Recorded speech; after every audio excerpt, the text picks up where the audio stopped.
Well, today I'd like to show how one little headline can say so much about the approach of the Russian authorities to what is happening right now. Izvestia writes, Ukraine and the EU are trying to derail Trump's plan. With its strikes on Russia, Kyiv is demonstrating that it doesn't want peace.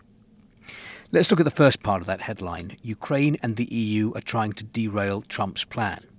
From what Russian officials and the Russian media have been saying, it's clear that Moscow is trying to sow division between Ukraine and Europe on the one hand and America on the other, trying to cast Kyiv and the EU and Britain as warmongers working against peace and trying to sabotage the peace process, as opposed to the Trump administration striving to end the war.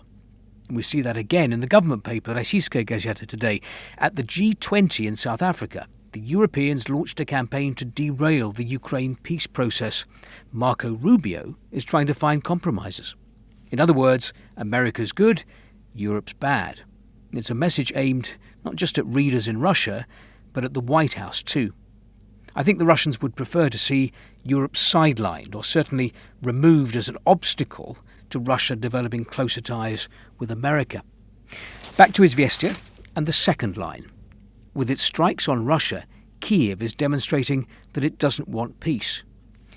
This reflects the parallel reality that Russia has created since 2022, in which Ukrainian attacks on Russia are portrayed as Ukraine not wanting peace, or as terrorist attacks, as the Russian government paper puts it. But Russian attacks on Ukraine, they're presented very differently, either as Russia liberating villages and towns, or as defending the motherland, or as efforts to force Ukraine into peace, as one Russian paper put it a few days ago.